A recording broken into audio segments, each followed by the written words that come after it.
Bonjour, alors aujourd'hui ça va être de la philosophie moderne et on va parler de l'anti-Oedipe, donc de Deleuze et Guattari. Donc je ferai deux parties, une sur l'anti-Oedipe et une autre sur Mille Plateaux. Donc on peut dire que c'est une philosophie politique. Alors, l'anti-Oedipe de 1972. Le concept est de machine désirante. C'est une synthèse entre le concept freudien de libido et le marxien de force de travail. Alors, il y a une identité du désir et du travail qui n'est pas un mythe, mais utopie active de la limite à franchir du capitalisme dans la production désirante. Le désir contrarié dans le capitalisme. Pourquoi en fait le capitalisme, en découvrant le désir et le travail, l'aliène aussi. Donc le travail est mis d'un côté et le désir de l'autre. En fait, la production donc sociale, c'est une économie politique. La production désirante, c'est une économie libidinale. Le capitalisme représentant sur le désir une opération répression-refoulement. Théorie de la société, c'est une théorie du flux. Production sociale, donc conservative et économique, et production désirante, c'est la force de transformation et de changement. Donc elle fonctionne sous la même nature, mais pas sous le même régime. Il est vital pour une société de réprimer le désir pour que l'asservissement soit désiré, car le désir peut faire sauter la forme sociale. Il est révolutionnaire en lui-même. Donc Deleuze et Guattari vont définir les modes du désir capables de la transformation sociale. Ces modes et ces formes du désir se nomment schizophrénie. Donc il ne faut pas l'entendre comme dans un sens usuel et commun. Désir devenant schizo par rapport aux structures capitalistes répressives qui sont elles aussi objets de désir. On va voir tout ça dans la suite. Donc l'anti-Oedipe peut être résumé en plusieurs points. Donc ce sont des machines désirantes réelles, non métaphoriques. Ce n'est pas de l'inconscient. Donc il se pose, on va dire, à revers de Freud et sa théorie de l'inconscient. Donc le désir, pour Deleuze et Guattari, il est toujours en prise avec le réel. Il n'y a que du désir et du social. Production sociale produite par le désir. La libido n'a nul besoin de sublimation pour investir les forces productives. Alors, l'autre point, la schizophrénie tend à pousser les productions sociales et désirantes toujours plus loin. Elle est produit du capitalisme, autant outil qu'elle veut fuir.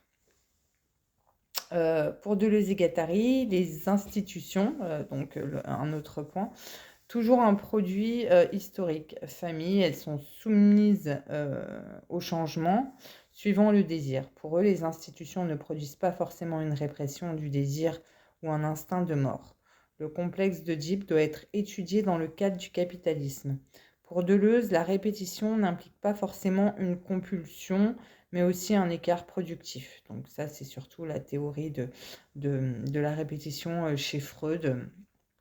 Voilà, donc là, il se pose à revers de celle-ci en disant qu'elle peut aussi finalement être productrice de création. Voilà, un autre point critique du freudo-marxisme qui dit qu'il n'y a pas de séparation entre le désir et le social. Un autre point, capitalisme, donc créateur de désir plus que dans d'autres sociétés. C'est pour ça qu'elle ne cesse de réprimer le désir. Distinction avec l'école de Francfort et Adorno, qui considère que le capitalisme s'étend à tout le champ social. Pas de place pour d'autres formes de vie. il faut partir, donc dernier point, il faut partir du corps, le corps sans organes, à partir de la pensée de Marx, Spinoza et Nietzsche. Alors le plan de l'anti-Oedipe, donc chapitre 1, désir et inconscient comme synthèse. Chapitre 2, critique du complexe d'Oedipe sur la base du désir défini au chapitre 1. Le complexe d'Oedipe est métaphore et transcendantal. Chapitre 3, examen des termes sauvages, barbares, civilisés. Ça, c'est très intéressant. Prouver que la psychanalyse est un produit d'une société capitaliste. Chapitre 4, nouvelle conception du désir et de l'inconscient, schizoanalyse, autre usage du désir moléculaire. Donc, chapitre 1, désir, machine désirante suivant 3 synthèses. Donc, la première, connective de production, la seconde, disjonctive d'enregistrement et la troisième, conjonctive de consommation. Ce sont des protocoles d'expérience, l'affirmation du désir. Alors, pour les premières, les synthèses de production, ce sont les instincts, les pulsions, donc pulsions de vie chez Freud, puissance d'investissement libidinal dans des objets, identité de l'homme et de la nature, plus homme ni nature, mais c'est un processus. Désir comme identité productrice de l'homme et de la nature. Conception spinoziste du désir et conception marxiste, vie générique. Selon Marx, l'homme, être naturel, passif, limité. Bon, là, je le dis vite, hein, toujours, et je ne mets pas d'article. Donc, objet extérieur à lui, donc pour Marx, mais il en dépend aussi de ces objets. Il ne peut manifester sa vie donc qu'à travers ces objets, mais l'homme est aussi un être qui existe pour soi, donc un être générique. Il doit s'affirmer dans son être. Donc ni la nature au sens objectif et subjectif n'existe immédiatement à l'être humain. Chez Spinoza, c'est le désir. Chez Marx, c'est la force vitale. Et chez Deleuze et Guattari, ils appellent ça les synthèses connectives de production. Le désir est une machine de production. Donc, le deuxième point, donc au niveau de ces synthèses, donc il y a la disjonctive d'enregistrement, qui est le corps sans organes, qui correspond à la pulsion de mort chez Freud. Deleuze et Guattari transforment radicalement le sens de cette notion. Orientation du CSO, donc le CSO, le corps sans organes, c'est réguler le désir afin d'éviter la compulsion dans leur objet de satisfaction. C'est la répétition et l'antiproduction dans le désir. Le CSO permet aux pulsions de se reconfigurer autrement.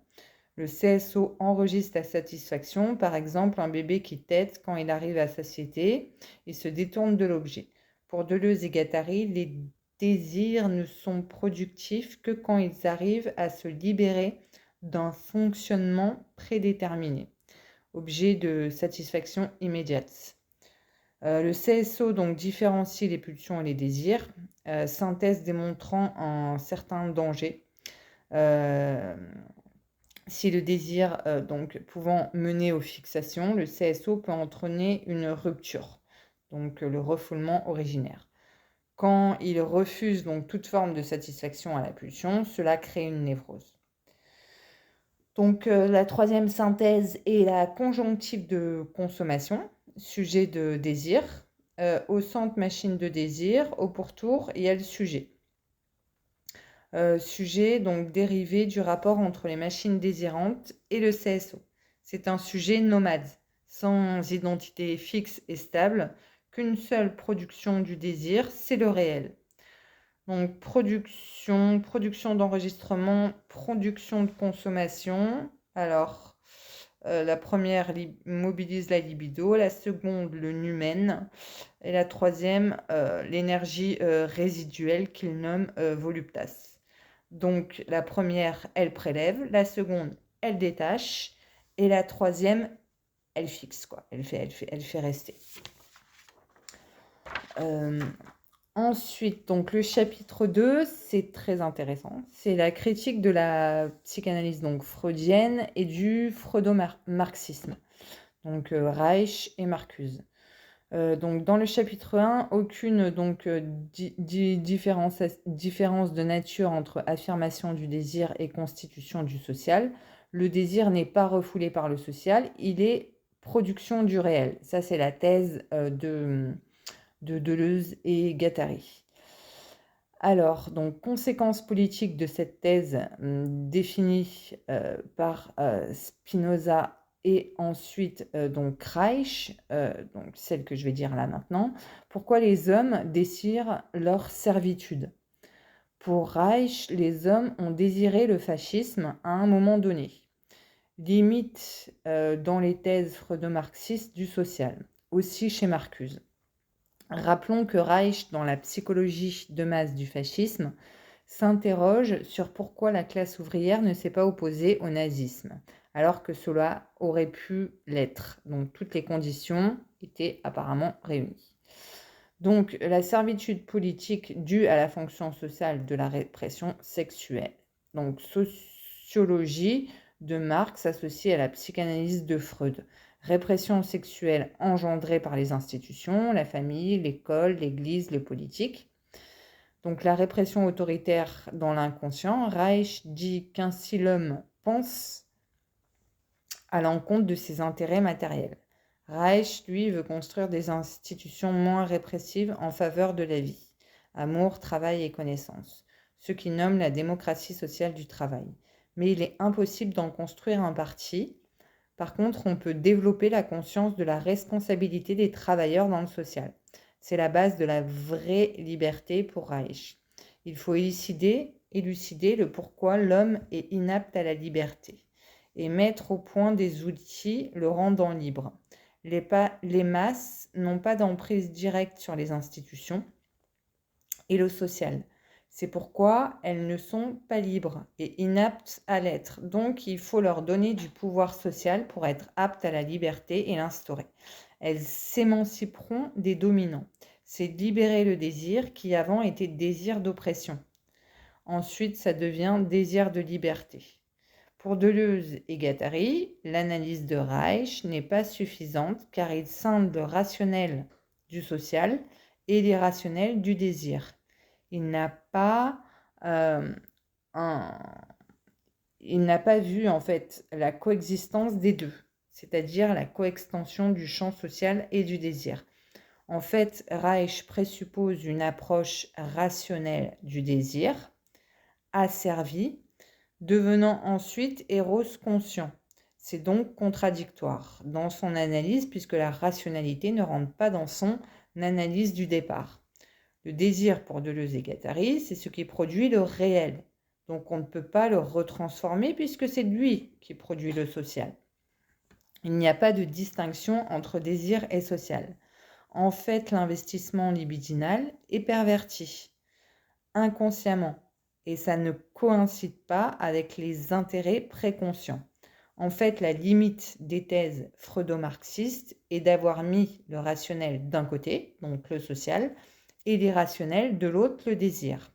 En fait, dès lors, il faut établir ce qui est un vrai désir, puisque la répression est aussi désirée. C'est là où la thèse de Deleuze et Guattari est intéressante. Donc, dans le chapitre 3, c'est la théorie du socius, donc les barbares, les sauvages, les civilisés. Donc, avec Deleuze et Guattari quand même, on rentre un petit peu dans des termes un peu compliqués. Ne vous inquiétez pas, c'est normal, mais je pense que si vous êtes là, c'est que vous en comprenez sûrement quelque chose et que ça vous intéresse. Donc chapitre 3, donc la théorie du socius. Donc il faut historiciser les formes de répression socio-productive du désir afin de montrer que le complexe d'Oedipe est la forme de répression du système capitaliste. Généalogie du complexe d'Oedipe. Ce n'est pas une continuité des institutions dans l'évolution historique, mais discontinuité. bien que des composantes libidinales étaient déjà présentes dans d'autres sociétés, dont le tabou de l'inceste. Alors, les sauvages, pouvoir sans classe dans tout le corps social et non dans les mains de quelques-uns. C'est une économie sans pouvoir. Les barbares, c'est une société fortement hiérarchisée aux mains d'un souverain absolu. C'est un pouvoir sans économie. Les civilisés ou capitalistes, association, économie et pouvoir, développent de la forme économique et l'intègrent dans des dispositifs privés ou étatiques au détriment de la société. Donc sans pouvoir, pas de capitalisme. Donc production sociale s'organise sur le socius comme sur le socius, ça veut dire le social. Voilà. Comme le désir s'organise sur le CSO. Socius, différent selon le type de production. Sauvage, c'est la terre. Chez les barbares, c'est le despote. Et dans le capitalisme, c'est l'argent. Donc l'affirmation sociale du désir est captée par des forces qui tendent à la disposer d'une façon. Le socius code le désir. Il est en quelque sorte l'anti-production sociale. Le code chez les sauvages et barbares est qualitatif et symbolique. Celui du capitalisme est quantitatif et économique. Le socius représente des formes d'obligation et de répression sociale. L'imitation de la machine désirante, c'est le refoulement social.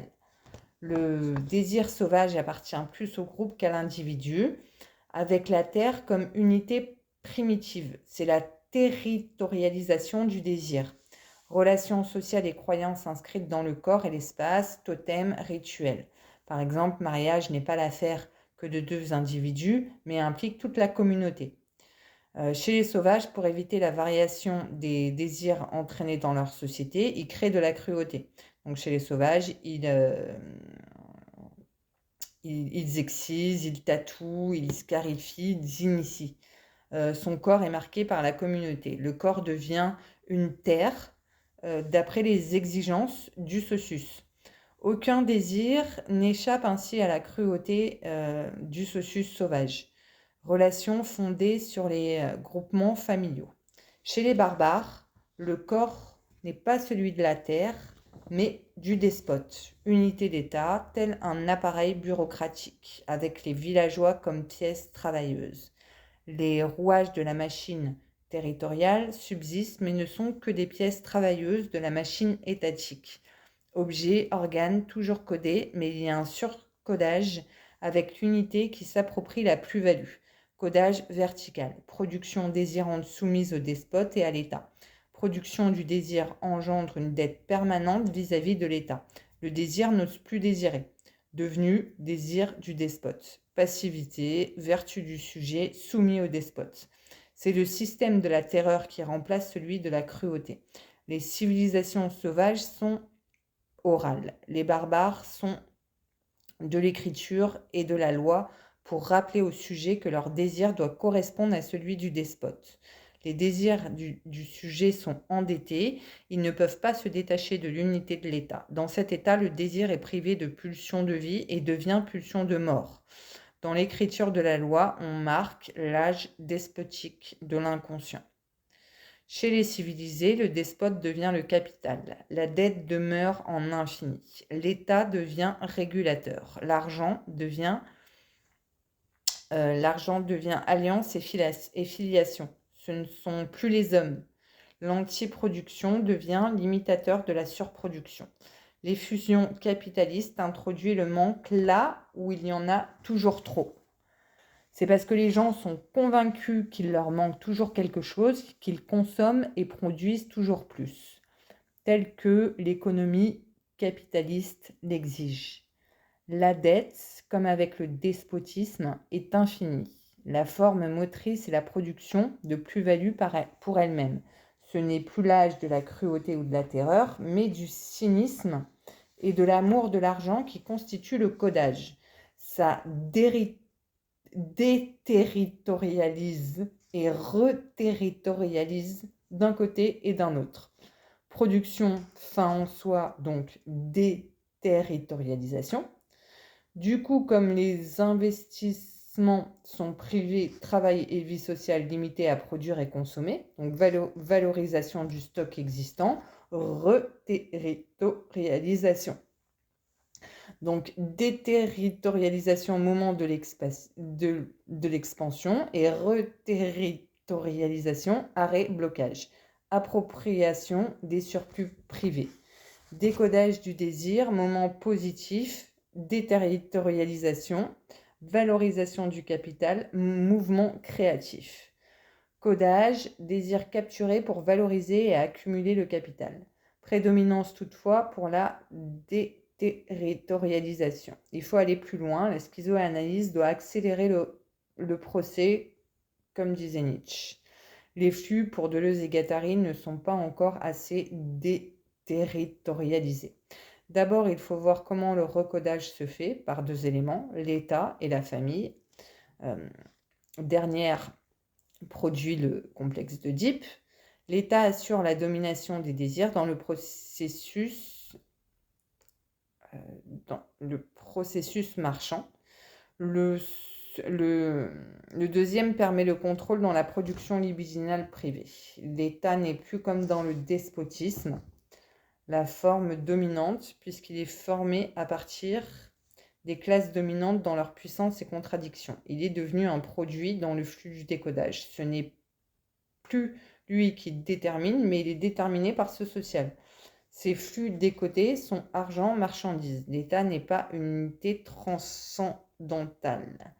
Les relations humaines se déterminent par l'argent et mouvement des capitaux. La détermination sociale des désirs au profit du capitalisme. Il faut néanmoins le deuxième moment de l'antiproduction, le recodage assuré par la famille, limitant les désirs individuels à la sphère privée. Famille, sous-ensemble du système capitaliste. Oedipe arrive, il est la forme coloniale, intime, répondant à la souveraineté sociale. Oedipe est la forme intériorisée du désir réprimé. Grâce à la résolution du complexe d'Oedipe par la castration, le sujet comprend que son désir est toujours le désir de l'autre, celui du capital. Complexe d'Oedipe fait comprendre le manque pour ensuite le satisfaire dans des sphères proposées par le capitalisme. Le message libidinal transmis par l'Oedipe est la castration et reste à ta place. La famille et la psychanalyse liée au socio-civilisé renforçant les effets sociaux. Chapitre 4. C'est la dernière partie. Le rapport à la limite entre le CSO et le socius dans le capitalisme produit du décodage et recodage. Mais le décodage est plus intense, d'où toujours veiller à implanter de l'antiproduction. C'est ainsi qu'un mode puissant de répression se met en place. L'essence subjectif, l'identité de nature, est scindée en deux fonctions. Travail abstrait aliéné dans la propriété privée et désir abstrait aliéné dans la famille privatisée.